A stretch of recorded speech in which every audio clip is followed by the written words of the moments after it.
सूरज डूब रहा था और रामू कच्चे रास्ते से चलकर छोटे से गांव में चला गया। वह करीब 11 साल का लड़का था। रामू अकेला था और गांव में किसी को नहीं जानता था, लेकिन उसे उम्मीद थी कि कोई ना कोई मिल जाएगा जो उसे रात के लिए ठहराएगा। दूर एक बच्ची अपनी माँ को बुला रही थी और उसे अपनी माँ की याद आ गई जो मर चुकी थी। वह उसकी यादों में डूब गया और अपनी बांसुरी निकालकर जाने लगा।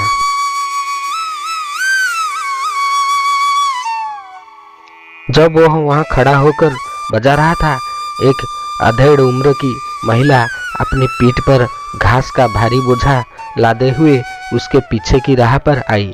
वो गांव के मुखिया की पत्नी थी। वह रुकी और चुपचाप लड़के की धुन सुनने लगी। उसकी उपस्थिति को महसूस करते हुए, माँ, मैं एक अजनबी हूँ माँ, रात बिताने के लिए जगह ढूंढ रहा हूँ। मेरे साथ आओ मेरे बेटा, मेरे लाल, मेरे सूरज। वह तुम्हारी बहन मुझे बुला रही है। जब मैंने तुम्हारी बांसुरी सुनी तो मेरे दिल में ऐसा महसूस हुआ कि तुम भी मुझे अपनी धुन से बुला रही हो। आओ, हमें घर जाना चाहिए। लड़का अपना बांसुरी रखकर उस महिला के पीछे पीछे उसके घर तक गया।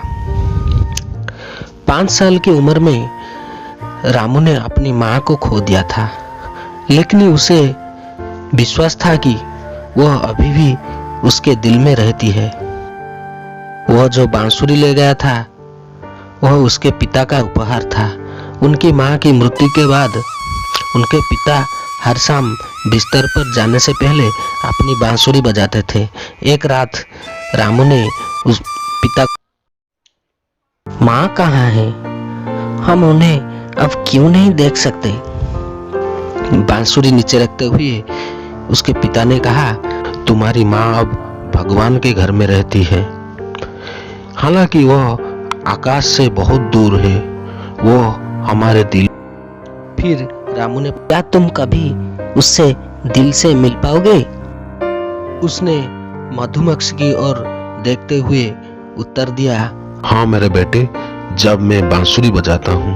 ओह, मैं उसे कैसे देखना चाहता हूँ। कृपया मेरे लिए भी एक बांसुरी बना दीजिए, ताकि जब मैं इसे बजाऊं तो मुझे पता चले कि वो मेरे साथ है। इसके तुरंत बाद सावधान पूर्वक लड़के के लिए एक बांसुरी बनाई और उससे इसे बजाना सिखाया। इसके कुछ दिनों बाद राम की मृत्यु हो गई। रामू ने अपनी बांसुरी ली और यात्रा पर निकल पड़े। जब उनकी मुलाकात गांव के मुखिया की पत्नी से हुई, रामू को बेटा कहा था। रामू को लगा कि उसे एक बार फिर अपनी सच्ची माँ में। जैसे ही रामू उस महिला के साथ आंगन में दाखिल हुआ, उस बहन सीता को महिला ने रामू की ओर सिर हिलाया और कहा, बेटी, मैं हमारे साथ रहने के लिए एक अच्छा लड़का नहीं, मेरा मतलब है कि मैं तुम्हारे भाई को घर ले आई हूँ। दोनों, सीता जिसका कोई भाई नहीं था, अब उसके पास रामू था और बदले में उसकी अब एक बहन थी। जल्द ही गांव का मुखिया घर पर आया। महिला ने अपने पति से, मैं आज सड़क पर वह बहुत अच्छी। रात को खाने के दौरान मुखिया ने लड़के को कुछ भी नहीं कहा। इससे रामू दुखी हो गया।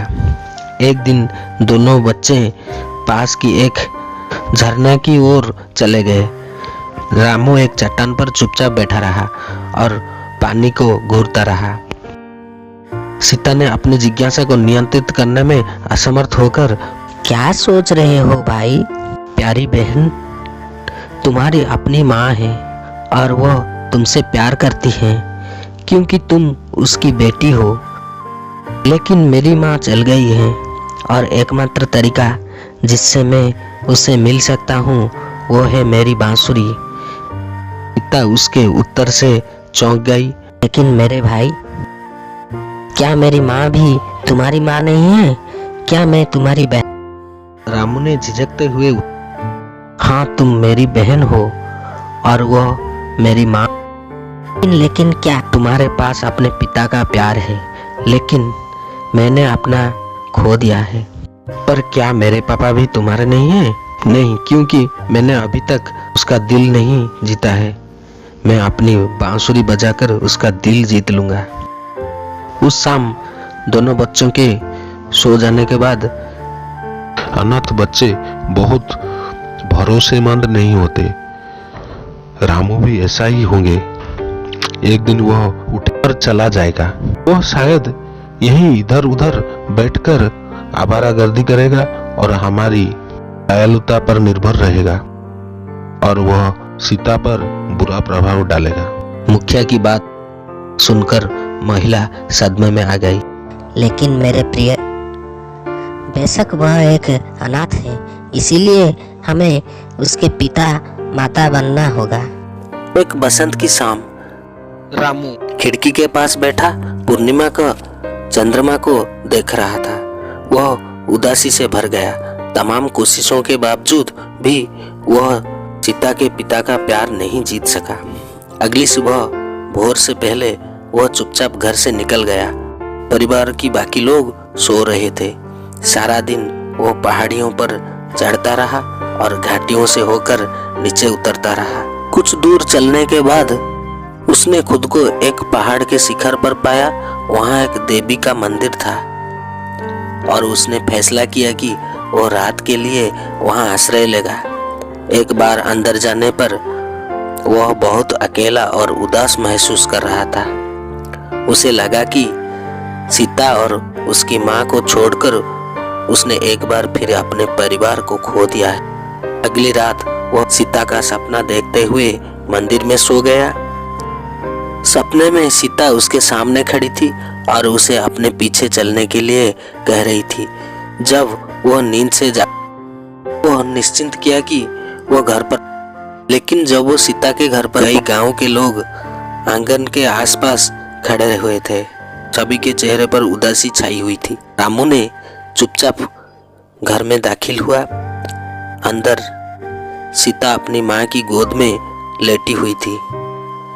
महिला ने ऊपर देखा और उसे देखकर चिल्लाई, मेरे बेटे, देखो तुम्हारी प्यारी बहन को क्या। लोग कहते हैं कि वह ठीक हो जाएगा, लेकिन मुझे नहीं। रामू धीरे धीरे उनके पास आए। उनके चेहरे से आंसू बह रहे थे। अपना हाथ बढ़ाकर उसने धीरे धीरे से अपनी बहन के बालों को सहला। पिता के माँ ने कहा, जिस रात तुम चले गए थे उसे अचानक बहुत तेज बुखार आ गया। कल से वह इसी तरह कोमा में है। मुझे लगता है कि उसकी आत्मा अपना शरीर छोड़कर तुम्हारी तलाश में निकल गई है। कृपया मेरे बेटे, उसे पुनर्जीवित करने के लिए कुछ करो। रामू ने अपनी बांसुरी निकाली और बहुत धीरे धीरे से उसे बजाना शुरू कर दिया। जैसे ही धुन पूरे कमरे में तय, सीता की पलकें फड़कने लगी।